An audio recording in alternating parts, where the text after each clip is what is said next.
being a widow is weird because you encompass people's worst nightmare, right? Nobody likes, you see a couple at a party or something, they don't like to think, one of us could die in any second and the other one would be miserably alone. Right. Nobody wants to be reminded of that. But traditional, especially the things I went to when I was first widowed, living in traditional suburbia, most people were coupled. So where's your husband? Oh, he's dead. Oh, what was that like? Well, Sorry, I don't mean to laugh, but I can see how that would be an icebreaker, but also a conversation. Killer. Yeah, it killed it. Oh, wow, I couldn't imagine that. And I could never go through that. And you were, well, you would survive it. You just wouldn't enjoy it very much. Disinformation is spreading. There will be a surprise outbreak. Is the issue of pandemic. No social distancing at all. They said that they would express their concerns about the mask supply. Where's the mask? Where's the glove? A second wave is... We all need some good news. This is a message for all the healthcare workers out there. Thank you. If you're looking for hope tonight, raise your hand. If you feel alone and don't understand, if you're fighting the fight of your life, then stand. From Santa Rosa, California, this is 19 Stories. I'm Cheryl Halling. My guest joining me today, Debbie Weiss, is an author, writer, and former lawyer who started writing after she lost her husband George in 2013. He was, as she says, her one and only love since high school, and she had to start building a new life at age 50, but didn't know how. She knew she wanted to find love again, but soon discovered the absurdity that is dating at midlife.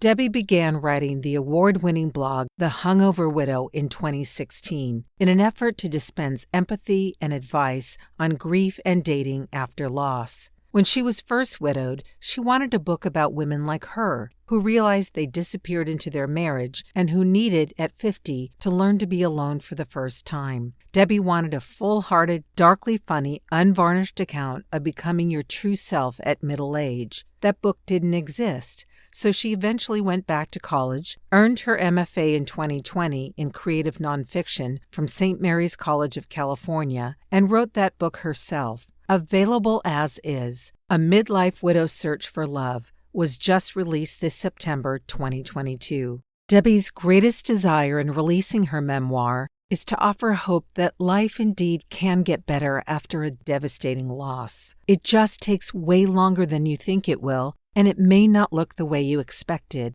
Debbie's also written essays that have been published in the New York Times Modern Love column, HuffPost, Women's Day, Good Housekeeping, Elle Decor, and Reader's Digest, among other publications. I want to welcome Debbie Weiss to 19 Stories. Thank you for having me, Cheryl. I really appreciate it. Oh, you are so very welcome, and thank you for joining me today. How are you doing? I'm doing good. It's a cloudy Sunday here in Benicia, and it's just wonderful. I love having another Bay Area gal join me on this podcast. It's wonderful to give light to what people are doing in this area, and congratulations on the release of Available As Is. I imagine you must be elated to have this out in the world, and it's exciting to see that you're already doing a few book signings and even a giveaway, of which I'll let listeners know later on how they can enter to win a copy. That would be terrific. Thank you. Yeah, it's very hard to get much attention as a new author, but I do love connecting with people. So doing a couple readings, doing some podcasts, chatting with folks has been wonderful. I think at a time, having gone through the pandemic and people turning to podcasts, turning to reading and doing things that maybe they got away from in their busy everyday life, they're returning to. So I'm delighted to have, like I say, not only a local gal on, but a new author. It's a very exciting time for you and a chance to talk about your book. And I have to say that I was riveted by your story, Debbie, and at times had to remind myself that this book it's not fiction. Rather, you're sharing a deeply personal, intelligent, heart-wrenching, and very humorous look at grief, dating, and ultimately redemption, if you will. And given you met your late husband, George, at the age of 7, is that correct? That's correct. Can you share how you met and what your life was like for the 32 years you were together? Sure. Well, George's mother and my dad, believe it or not, are both nuclear physicists. And they worked. You don't get to say that often, right? No, that's a rarity, right? I mean, most people like, what does your dad do? Oh, he's a nuclear physicist. Okay. But our parents were both scientists and they worked together. George's mom was very social. So when I was 7, I went to a pool party at their parents' house with my parents. I was 7. He was 11. I lived in Danville. He lived in Walnut Creek, 10 minutes away. Back then, things were pretty underdeveloped. And George's mom introduced us. And George's mom is Spanish and has very perfect manners. So I remember George shook hands and I was shocked because I was 7 and children didn't shake hands. Right. And he was so poised and so correct. And we were there in our little bathing suits and he was like, "What would you like to see my model train set?" Okay. And we went in and he was just such a nice little boy because, in the school, the little boys, they chased you or they pushed you down and. And they didn't offer to share their train sets, certainly with girls. Exactly. It's such nice manners. And he was showing me how they made the train set and how it ran. And it was lovely. And then we got sort of pushed together over the years at parental functions. And again, he was 4 years older. But then when I was 17 and he was 21, we clicked and we started dating. I will say the rest is history, but from the time you started dating till the time you got married, what was the time span of that? Well, George and I were together for 32 years. If I put it together from when I was 17, we lasted through, went to Mills College. He graduated from Berkeley. He was 4 years ahead of me. He would joke he majored in pinball, but really he was an engineer. And we moved in together when I graduated from law school and passed the bar. And we had a very isolated life. Neither of us were very social. We'd both been only children, so I think we thought it was kind of normal to be isolated. He joked that he had plenty of social time with children, all the engineers he worked with. We just lived very alone. And then when I was 30, we bought our first home together. That was exciting. When I was 40, I quit practicing law. It really wasn't for me. And then we got married. By that point, George was the tech lead on a product called Quicken. It was for Intuit. He was a financial guy. So we didn't get married until I quit working, so we didn't have to pay the marriage penalty. So that was it. But we were together all those years, and we were just each other's best friends. We spent all our time together. I gardened, I worked out, I went to yoga. I wrote a bit. I was taking a writing class, but I didn't do a whole heck of a lot. And then he was about 49 at the time, 50. He came home from work one day and said, he was going to the doctor, and we found out he had metastasized male breast cancer. Which it's not talked a lot about in our society because it is rare. I actually had an uncle that had breast cancer and had one of his breasts removed. It was not metastasized, thank God. But that had to be, and especially, you talk a lot in your book about living an isolated life. And in some ways, though, when you do get married, and especially that you were both the only children of your families, then you met each other and you became each other's only. In some ways, that just seems natural. It seems healthy. It sounds like you had the way you describe your marriage and the things that you did together, really quite lovely. And it wasn't until later after he passed that it brought up other things, which we'll get into. But in talking about a book, you certainly want to cover the key points without giving everything away. But I'm wondering, had you any clue prior to then? Were there any symptoms? Was there anything that he was leading on to or that you noticed that gave you any indication this was happening?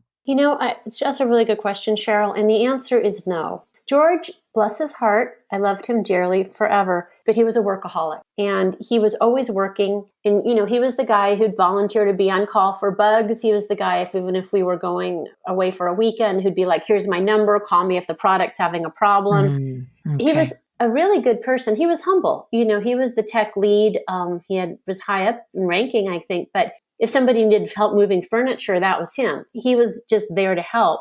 So he would get up early to work. He was the tech lead. He was responsible. So we weren't spending a ton of time like hanging out exactly. He would be in his office. He was working. And then one day the product ships, of course, Quicken's gone. And, he did not beforehand. And he says, "Well, I'm going to go to the doctor tomorrow. I'm going to go to Kaiser. I'm going to the hospital." That's weird. People don't usually say the day after a big thing. I think I'll celebrate by going to the hospital. Yeah. And then, he comes home 6 hours later. I'm pretty frantic. And I'm like, "What the hell's going on?" He's like, "Well, we don't know, but they're running tests." I'm thinking, well, I didn't know. Well, what's this about? I hadn't thought anything was wrong. And then, the only clues I realized later is that he was declining Because, for example, I like to walk. I'm a big walker, and I was trying to get him into walking and hiking with me. And he did for a while, especially because his job was so sedentary and he was always working, but he stopped. And he was in a lot of pain at night. He would say, oh, I'm so achy. This mattress is so miserable. He had a sports car that was a stick shift.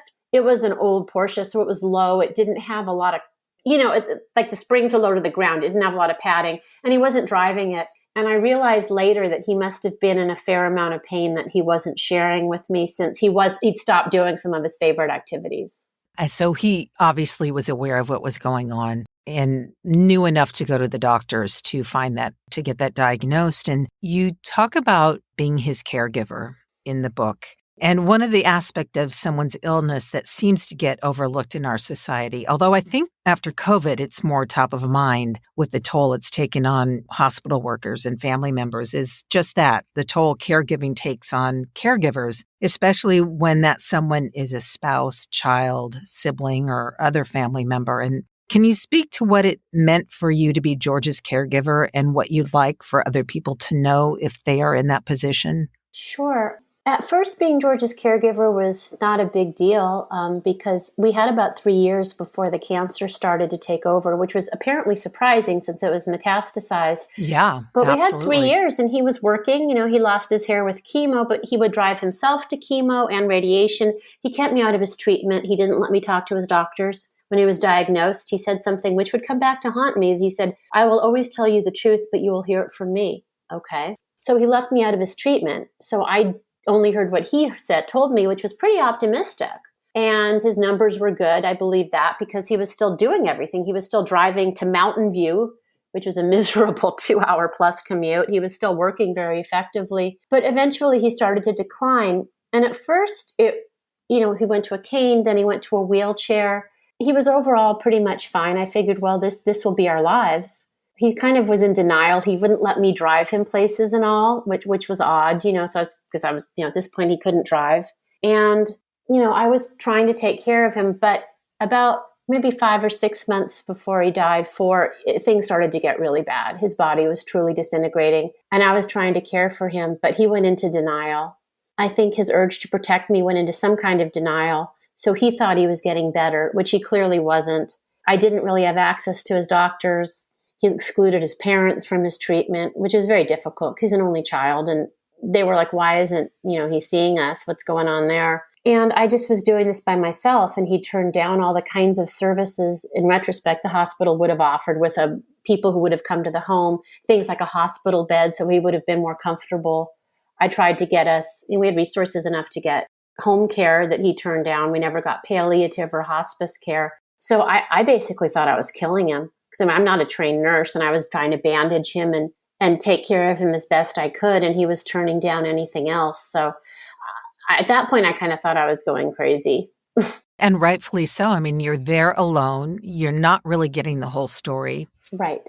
Certainly not realizing if he kept you out. And you mentioned this in your book. You mentioned how he had kept you out of knowing all of the information. And having walked through my mom's cancer and having the help that we did, which was a godsend, and even with that, it was exhausting. But I was reading your book and thinking, how on earth did this woman do this by herself? Because one of the things, and the reason I asked you that question is maybe anyone reading your book or hearing this podcast would think about someone in their midst who may be going through this with someone as their caregiver, because unless there's a face to an illness, whether it's cancer or COVID or whatever it is, people, and rightfully so, why would they know really what that looks like on a day-to-day basis? But, to not have that available to you, that's when my heart just really kind of wept for you, because what I didn't mention in your intro is that you already experienced loss and grief at such an early age with the death of your mother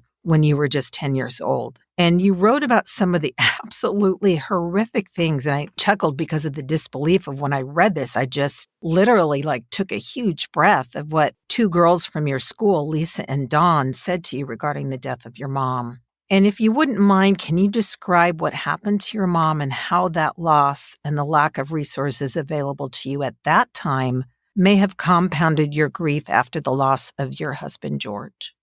Thank you. Yes. When I was shortly before my 10th birthday, it was a summer, and I lived in Danville in a big ranch house. It was nice with my dad, the nuclear physicist. And at that time, we're talking, like 1972, 1973. Traditionally, dads had careers. They didn't really help very proactively with child raising. Moms did not that. like that. Yeah. Yeah. So my mom, took care of me. I was an only child. And summer, she just got that summer. It was 1973. It was for my 10th birthday, Leo. So it was in August. So it was about May or June. She just got sick and she was in her bedroom. Nobody told me what was happening. I was 9. She seemed to be getting sicker. She would be in her room a lot. My dad would come home from work. I was told not to bother her. And she'd always been very energetic. She was always doing tons of stuff at our home. She would garden, she cooked, she had bridge games, all the things a 1973 mom would do. And then she was in her room. And then one night my dad said, we're going to the hospital. And he took her. And she was there for a few weeks. I would ask what's going on. And he said, and he didn't lie. He said, she's getting worse. She's not doing well. And finally, he told me she was in a coma, but I could tell she died. She died 4 days. She died, I believe it was August 9th. I think it was 4 days before my 10th birthday. You had no clue of what was going on with her. You didn't get to say goodbye. No. You didn't even get to visit her in the hospital. I didn't. I believe, looking back as to why, my understanding, and again, this is, I was 10. My dad wasn't real forthcoming at the time. Again, I don't think he really knew what to do with a 10-year-old, especially trying to introduce a 10-year-old to death. But my understanding is that she had anemia and she had some blood disorders and things. And that when she went into the hospital, she had a heart attack and she went into a coma. She got pneumonia. She went into a coma. So I think that my dad didn't want me to see her like that. He didn't. That visiting her probably would have been more painful than not because she was in a coma. And you speak to this in your book also about how your dad did the best that he could do, given he was probably grieving his own loss as well. I mean, all of a sudden, you're without a mom, he's without a wife, he's got to raise a 10-year-old. I would imagine his work was very intensive. Yes. And you became really accustomed to meatloaf. Yeah. Almost every night. Yes, lots of meatloaf. But in reading about the loss of your mom, reading about the loss of your husband, and that through grief therapy, you found out you had post-traumatic stress disorder, which leads me to wonder how you found the strength or even the inclination to try and enter the world of dating, given you were in the throes of grief. Well, I didn't really start dating until 14 months after my husband died. So it was a little over a year. By then I did have some grief therapy. And I had a little bit of a tough love therapist. She was really clever. She was an older woman, probably mid-60s, but she seemed just really ageless. I don't know, she was really radiant. And I remember saying, well, I don't know about dating. And she said, why not give it a try? And she'd been single for a while. And I said, well, have you done it? She said, no, I'm afraid to, but I think you should try it. Yeah, do as I say, not as I don't do. Yeah, at least she was honest about it. Right. She was quite attractive. And I was like, you're not doing this. But I was lonely and I wanted to find a relationship again. I never really dated. I was a geek in high school. I wasn't popular when I was 16. I started dating George when I was 17. So I really hadn't dated since 1980 when I was 16 years old. Curious, what's this like? What's it like to venture out? What's it like to be online? I was curious to sort of see what it was like to get out there. But it was 14 months after George died, and I had some grief therapy by then. Okay. Yeah, because I was wondering how, if at all, did that PTSD manifest as you entered into the world of dating, i.e. the Hungover Widow, if you could speak to how that name and blog came about for you. Sure. Well, I did have PTSD after George died, and that probably lasted something like, I don't know, maybe 5 months, maybe 7. I'm a little low on dates, exact amounts of time, but I had anxiety attacks. I mean, I was really having them. I would have them, the room swam, my heart pounded, things really did spin. I had to go outside. Unfortunately, I would usually have these in the middle of the night around 11, not a great time. And I would drive over to my dad's house. He lived 5 minutes away. We both lived in Danville. My house was there too. And at the time, he and my stepmom were having some health problems, but they were in pretty good shape. They had home health care. So I would come over and watch late night TV and sleep in an air mattress on the living room floor. And that was how the PTSD manifested. It was like, it's like an anxiety attack. You don't want it. You wish you could control it, but you can't. I've rarely experienced that. I mean, to have that feeling of just, I'm breathing. I can't stop. I can't calm myself down. Something imminent is going wrong. And I did drink a lot then. Not when I drove. I was very careful. I'm an ex-lawyer. I'm very prudent. But at the time, I was in my house that George and I had lived in, and it didn't feel like home. It really didn't. He had the stereo system he'd been working on. It was wires. It looked sort of blatantly hostile there in the living room, kind of. All the things we hadn't done, all the life we hadn't had, these ugly wires and metal framework. And it was, he kind of controlled what our home was like. And he was an early adopter of virtually every technology. So my house didn't feel like home to me. And so I would have some Manhattans and listen to the stereo. I was watching Weeds, Nancy Botwin, a great crazy widow. And that was just kind of my evening life for a while there. By the time I was dating 14 months later, I was doing better. I was pretty much over the PTSD. I have anxiety. It's better now, but I still had anxiety then. But I was more functional. My drinking was moderated. In fact, I remember I stopped drinking for a couple months because I was concerned, and I wanted to be, if I was going to meet strange men, I wanted to be in my right mind. Yeah. And I started blogging a little bit. I think around the time I started dating, I was kind of a geek, and I thought, well, maybe I'll write about some of this stuff. Thus, the Hungover Widow Yes. was birthed. So I got to say, as someone who didn't get married until I was 46, I completely related to some of your stories about dating, and yet was aghast at some of your encounters. I was thinking, this would be really funny if it wasn't really true. From your article, first try the pastrami, then try the polyamory, which was published in March of 2018 in the Modern Love section of New York Times. I love that section. You described your boyfriend at the time as sweet, smart, and honest to several faults. I liked him, but I also saw him as an experiment. What did you mean by that? Well, when I first started dating, part of what I looked at sometimes were people's credentials. I had a law degree, and I was sort of interested in people who had interesting careers. And this fellow, he was an MD with an MBA from Ivy League schools. And he seemed pretty smart. He'd met me online, and he really wanted to meet me, which I really didn't see the point. He lived in San Francisco, which was about an hour away. And he had given up practicing medicine to be a tantric sex instructor. And kid you not?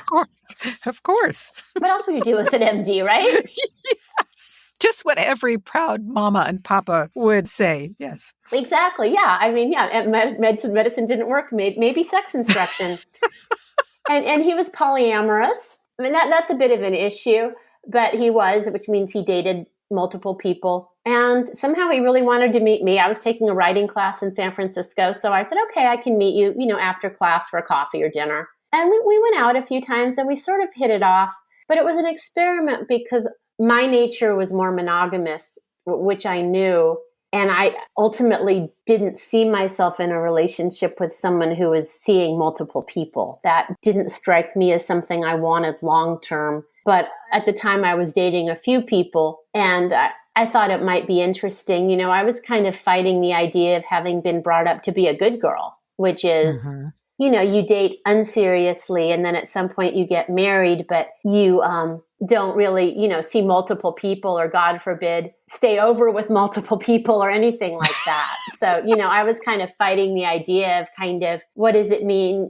What is it like to have been raised a good girl in the 1980s and now have all this freedom at 50, probably 54 by then, that I hadn't had when I was younger. All these choices. I would love to just chat about that for a second. Okay, the last time you had dated before you were married, or really when you started dating, was the man that eventually became your husband. Right. And then fast forward to 32 years later, and all of a sudden there's this entire online world where you open up your book talking about creating your profile for JDate, and then some of the other sites that you went on.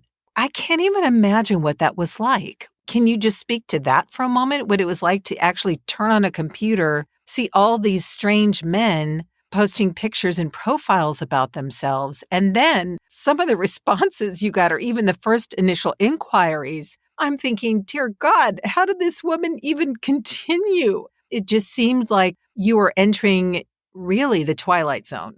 It felt completely surreal. It felt very surreal. One thing is, by then I was taking writing classes. I'd started that sooner after George died. I was taking writing classes for months before I started dating.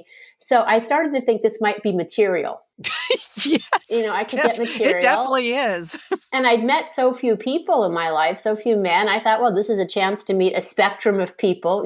I only met, during the day for coffee. I'm pretty prudent. So I thought, well, it's a chance to meet other people and see what that's like. I'm a writer. Maybe this would inspire something. And it just felt very, very surreal, all these strangers, And it was funny to wake up in the morning and, go to a site and have all these messages and all these people that you don't know. And it was very strange. I would just say it was surreal. It wasn't terrible at that point. It was just surreal. Just kind of this bombardment of strangers. Which is kind of an understatement. And you ended up having some pretty serious relationships out of your encounters. And one of the things in your book that you mention is how widowhood looked to other people and how it's depicted in articles that you've read, how you experience being stigmatized as a widow, and that these pictures affirm that stigma. The sad pictures, depicting women as alone and somewhat pathetic, and how those pictures related to the common perception of a woman at a certain age who was on her own, regardless of whether or not she was widowed. Is there anything you'd like to say to folks to help smash those misconceptions? Yes, they're really old. I mean, yes, they're archaic. They're so archaic. I read a lot, and I've written a lot on a site called Medium, and it has younger people. And then, when I got my MFA at St. Mary's, there were millennials in the class. And there's definitely a different view. When I was raised, it was sort of like you had to be superwoman. And part of superwoman wasn't just, say, in my case, being a lawyer or having a career. It was having a husband and a family and having this sort of relationship. But I think so many women today choose to be single for part of their lives or all their lives, or have shorter term relationships or less traditional relationships. And it's just so different than when I was being raised than I was growing up in the 80s. I mean, so many women today, they're thrilled to be single. They love it. They think it's great. Mm-hmm. It's not an interim state. So I think that's a big piece of that. And I know several women who are divorced, widowed. I'm in some hiking groups and they're around my age. They're like, yep, this is it. Thrilled, happy. Do you ever see a guy? If I want to, sometimes not. But being single is their primary way of life, and they love it. They're really happier that way than partnered. And that makes much more sense to me, in this world, that you can make those choices. It shouldn't be stigmatized. Being a widow is weird because you encompass people's worst nightmare, right? Nobody likes, you see a couple at a party or something, they don't like to think, one of us could die in any second and the other one would be miserably alone. Right. Nobody wants to be reminded of that. But traditional, especially the things I went to when I was first widowed, living in traditional suburbia, most people were coupled. So where's your husband? Oh, he's dead. Oh, what was that like? Well, sorry, I don't mean to laugh, but I can see how that would be an icebreaker, but also a conversation killer. Yeah, it kills it. Oh, wow, I couldn't imagine that.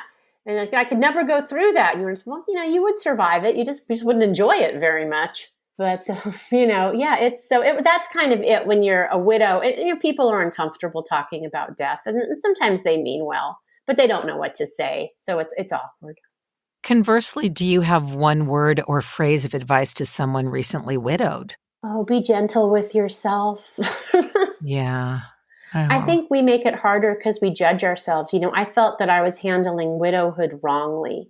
Like, oh my goodness. And how would you know? You don't know. How would you don't know. How would you even know what that, no one gives you a manual. Like you say, if you get married and, oh, by the way, if he dies halfway through your anticipated marriage, here's what you do. So that's an interesting response. I would also say not to date until you're really secure in yourself. I found the dating world very hostile. I think there are things we can do to avoid that, like don't go online, just meet people maybe in a hiking group or a photography class. But dating was harsh. And I think it's important not to do that until you've got a new sense of self and you feel secure in yourself to share that with somebody else, because it can feel very negative. And I found a lot of the men I dated very critical and negative. in ways like kind of trying to be out alphaed, which I hadn't experienced since I was a practicing lawyer, and I hated back then. And those guys weren't even trying to date me. We were in actual adversarial Right. positions. And here was these sort of artificial adversarial positions. So I would say to really be cautious about not interacting with a dating scenario or online until you really feel that you can handle it and it's not going to hurt you. It's something you can laugh at. Well, yeah, because I would imagine that you're not feeling the greatest about yourself either to present yourself. And so maybe what you're reflecting is, or being reflected back at you, if it's safe to say, is maybe just some of what you were feeling given the loss that you were experiencing.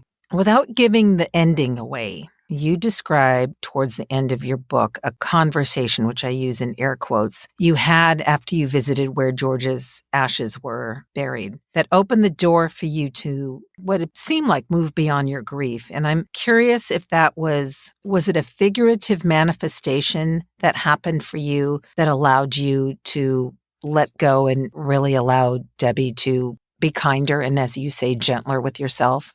Yeah, I did. I had to look at that because I had a lot of, I was angry with the way George had handled his death, although I don't believe he could have controlled it. But the denial was extremely difficult.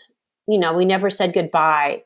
He never understood what was happening. So we never took the proper measures when there were far more resources. Not involving his parents was extremely painful because, they deserved to have time with him. And I felt so guilty because during my caregiving, I got very angry. I was a sole caregiver. I was sleep deprived. I was breaking ammonia tablets through a nebulizer under his nose a few times a night because he couldn't breathe properly. So I was crazy sleep deprived. And I got very angry with him because the situation was avoidable in some ways. And if I'd really known he was dying, I think I could have handled it with grace because I knew I wouldn't have damaged him, that this was it. But I was really angry with the way all that worked out. I don't want to give away too much of the book. And I kind of had to look back and just say, well, we all did the best we could at the time. There's no ill intent. There's nothing to be angry about now. And it was better to look back on the 32 years and the good times we had, because we did have a lot of good times and we had so much love for each other. And to look at that as kind of what was left. To be with someone for 32 years and not have a chance to say goodbye, I equate that with, you say goodbye to someone and next thing you hear they're in a fatal car accident or were shot or some other horrific event where you don't get the chance to say goodbye. And when you are a caregiver to somebody who has an illness such as cancer, it's like, I always equate it to taking care of a baby without all the joy. They're not getting better. They're not growing. They're not learning how to walk. You're seeing the demise right before your eyes. And so I'm curious, with coming as far as you have through all of this, and we're going to share something hopeful because that's what this podcast is about. I want to first ask you, what makes you hopeful? Oh, well, what made me hopeful when George died was, at some point I did start to feel hopeful because I did feel that I could have some capacity for joy. And at the beginning, it was really small things, like I'd go for a walk and say hi to all the people and pet their dogs and look at the sunlight and see the pretty flowers. And it's like, okay, I'm healthy. I'm in a lovely place. There are people, there are colors. I can feel the air, there was so much beauty around. And there were things to do. I got into yoga and I made a group of girlfriends. I was taking writing classes. I made a group of really close friends with my writing group. There were people I cared about and I could hang out with a bit so I wasn't alone. And that gave me a lot of hope. And my father, I had to be strong for him. He was strong for me when my mom died. I didn't want him to worry too much. And then just putting together little pieces of a life and finding some aspects of joy in that. I'd love to share with our listeners that you have found your second life partner, Randall, and that you've been together going on 4 years now. And how did that come about for you? That came about online, so there is hope. It's not all match.don't, right? Right. Yes, it isn't all, I joke plenty of fish, like the cesspool, But I met Randall on OkCupid. It was online. But I'd been online for about 5 years. I'd been off sometimes too for long periods, but it took me 5 years to find him. And during that 5 years, I hadn't had any really good relationships at all. But one day I looked on my OkCupid and there was a message and it said, "Are those Vans with skulls you're wearing in that photograph?" Is that the first thing he said? Really? It really was the first thing he said to me. At one of my dating profile pictures, I had a picture I was wearing black Vans with white skulls. And he said, those are cool. I think I might want to get a pair. Yeah, like he was observant. That's very cool. He was observant. And nicely enough, he liked the shoes. It didn't say, like so many men had said before, so cleverly, great legs, right? He was classy. He was respectful. Yeah. I was wearing shorts in that picture. And we kind of chatted from there. And then we met for tea. And I just had a really bad breakup. And I was really despairing of ever finding love again. And he'd lost his mom that year. So he was mourning her very much. Mm-hmm. And we decided to try to be friends and make our lives better. And so he would send me cute texts and sunrises. He was a morning person and went jogging in the morning, which I tried not to hold against him. And I take it you're not a morning person. No, I do walk in the mornings, but more like 8:30, not sunrise. Right. That's so funny. So we just started to hang out, and our first real date after tea was 12 hours, and I think from then we kind of knew. I love that. That's a pretty intense. You said that was your first date or second date? That was our second date. Our first date was just tea. We met for tea at a local Pete's in Danville, and he said, "Well, we'll be in touch," and he lived about 35 minutes away, and we had a nice conversation, but you know how those things go. I thought, yeah, we'll be in touch. Mm-hmm. We didn't have that much in common. He's a water skier. He's a snow skier, tennis player, real athletic. I'm not so much. I hike. I do yoga. But I wasn't like into any kind of real competitive sports. And I'm, a writer, a big reader. Him maybe not so much. He's much more visual. But when he called me one day, and it was a Monday, it was a Sunday before Memorial Day, he said, I have an old convertible. I'm going to take it Monday and drive down the coast to Marin. I'm going to stop at my favorite restaurants. Have you ever been to Fred's for breakfast in Sausalito? Or this oyster place in Stinson Beach? He said, I'm going to go. He goes, if you don't want to go, it's fine. Don't worry. I'm going to go by myself. But if you'd like to go. And my thought, being me, was, traffic. Yeah, probably hot. Convertible. Sun damage. It's not the best choice with the ozone layer. Really? And then I thought, I was hiking a lot. I'm like, I signed up for a hike. And then I thought, just go. And we had a fantastic time. And he was so chivalrous because, most guys I was meeting were not chivalrous. They were pretty lazy. And when I met, he said, I'm leaving at 8:30. And I said, great. I said, I can meet you at your place because his home was on the way. Mine wasn't. But could we make it more like 9:30? And he said, no. He said, I'll pick you up. I don't mind. And I said, that's an hour of extra driving for you. And he said, that's what I do. It's fine. I love it already. And if I can digress for a moment, that is one of the things in you talking about some of your dates that I was thinking, who are these guys that would have you drive X amount of miles and or hours without thinking twice about it? So to have this man say, I'll come get you. That's not a big deal. Score. It was great. It was amazing. Yeah, exactly. He just had really nice manners. He was very chivalrous. Most of these guys, I was really shocked. They don't open doors. It's like they've already kind of given up. But Randall wasn't like that. And he was very upbeat. And we really hit it off. And then eventually he read everything I had out there. He read all my published articles on my blog to learn more about me. Beautiful. It shows that he really took an interest in you and also he was listening to you, which is something you touched on in the book about how people don't listen. And I so related to what you said about kind of like being on a date with someone who all they do is talk about themselves for 2 hours and They say, I had a great time. And it's like, no, of course you did. All you did was talk about yourself. And I sat there and listened. I remember those days and just going, oh my gosh, really? And even as a widow, which you would think people would be more empathetic and sensitive. And like you said, it makes people feel uncomfortable. They don't really know what to say. But to get from that place to find this man, what a blessing. It was. It really was. I mean, he was amazing. He read a blog post of mine where I drove to Carmel by myself some time ago. At the time I was dating a guy who was not very nice. And I decided to see how it felt to be by myself. And I drove to Carmel and got a room. And I said, I'm going to go from George and I had left Carmel. I really was just craving a walk on that beach. I live to walk on beaches. And I drove there that day, and by the evening, I felt so lonely, I turned around and drove home. And Randall saw that, and he went, wow, I can do better than these guys, and I want to help her enjoy Carmel again. So one of our earlier dates, we went to Carmel together, separate rooms, very clearly separate rooms, And he took me to a beautiful restaurant I used to go with George. And he said, I want you to be able to enjoy Carmel again and love it again. Oh my gosh. Oh, okay. This man. Hello. Shout out to Randall. Hi, Randall.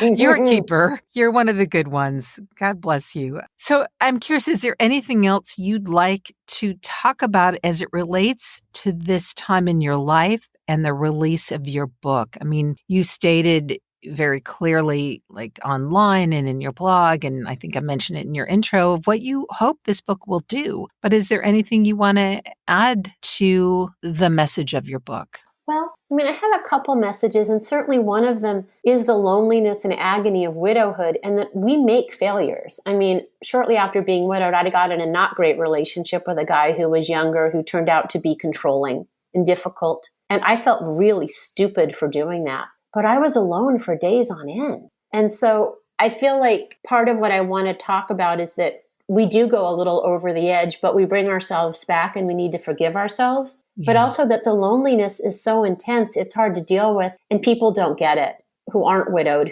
or aren't suddenly alone and alone for a long time. You know, as I said, I could be alone for days if I didn't organize my life better. So I did want to talk about that kind of loneliness and how devastating it can be, and maybe help some people who are in that place to feel less alone. And that what helped me to get over it, because I'm a very cautious person, you know, I wasn't the kind of person who was going to go, I was not an eat, pray, love kind of person. I was not going to go to India for 3 months or something. I could barely handle an airport at that point. Was to take small steps forward, and that those did make a difference. Just going to a different yoga studio, speaking to the gals after class, saying yes to drinks with the girls after class, taking some writing classes, then taking some more intense writing classes, being willing to do a group, that kind of thing. They're small, but they made a huge difference and really help with the loneliness. So that is part of what I wanted to talk about, is how just doing the smaller steps can add up to things that can change your life. And I got to say, the transition from page 1 to the final page and how you grew and again, not giving it away, but the adventures you're going on is really remarkable and such a testament to the power of the human will to survive, and not just survive, but thrive, and how you allowed yourself to be open to literally a whole new world that, not right or wrong, but within your marriage didn't exist. It was a relationship that it was. And then to see how your adventures are unfolding, and now talking about Randall and all the things that you just mentioned, is really just very hopeful. And I just thank you so much for coming on here and sharing that. And as I mentioned earlier, you have created a giveaway for one lucky person to win a copy of your book. Can you tell people how they can enter the giveaway to get your wonderful memoir, available as is, A Midlife Widow's Search for Love? Oh, thank you. It's through Facebook. There's Facebook ads. It's on my Facebook author page, The Hungover Widow. Honestly, if you find me on Facebook, I can enter that for you. It's mainly subscribing to my blog at this point will do it, thehungoverwidow.com. Actually, my author website. It's morphed into an author website. So mainly it's just subscribing, and that you can find on Facebook, and especially on my pages. They're on my pages, my Debbie Weiss personal page, my social author page, Instagram. That's the link I have going now on my Instagram page. And the other thing I'm doing, if anybody wants, it's on Amazon. I've discounted the Kindle version of my book to 99 cents. So you can get my book on Kindle for 99 cents. And I would venture to say this book is not just for widows. This is really a book about rediscovering your strength and your inner will to move past some incredible fear and pain into hope. And so I would hope someone would take, lots of people would take advantage of 99 cents. Such a deal. Such a bargain. Such a bargain. But I do feel the book is for midlife people. I've heard from men as well who find themselves alone. So I do feel that it applies to folks who are divorced as well as widowed, who find themselves alone and maybe contemplating dating or contemplating being on their own at midlife when that wasn't something they expected, when they expected to still be ensconced in a relationship. Yeah. Exactly. And I would affirm that, because I learned a lot of things reading your book. And like I said, there's lots of humor in the midst, the fact that you could even be as humorous as you were in the midst of great pain, just shows you how you managed to find that strength and that balance, and to be able to share what you did is you have a beautiful manifestation of that. And I have one final question, and that is, Debbie, if there was a soundtrack to your life, what would be on it and why? Definitely 80s, well, probably a lot of 80s music, because I'm an 80s person. So I Melt With You from Modern English, spent my time with George, and I love that movie Valley Girl. And he was kind of a punk, and I was a good girl when we got together. So definitely that. Got to be something by the Ramones, because that was what George lived with. And then moving forward would be music that I discovered on my own when I was kind of going through my phase of kind of being a woman on my own. Joni Mitchell. Anything from, what's the song I live for? Free Man in Paris and all that music. Court and Spark. That was like my soundtrack. And Joan Baez, Diamonds and Rust. Some of that when I was single.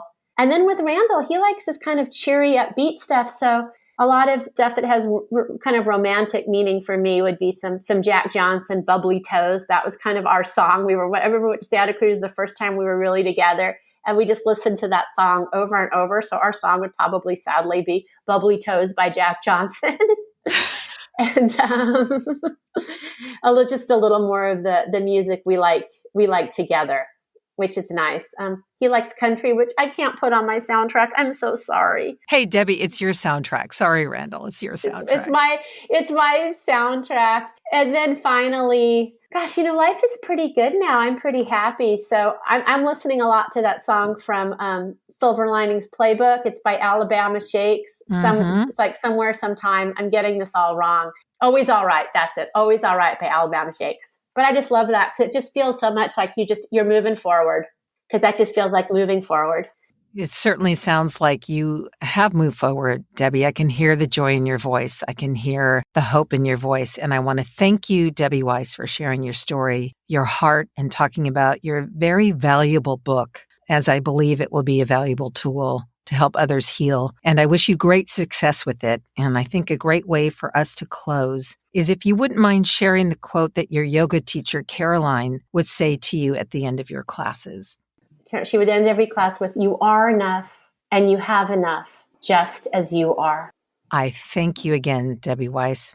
I think that's a beautiful way to end this time. And I hopefully will be speaking to you again soon, and wish you the best. Can't wait to see what happens with this book for you.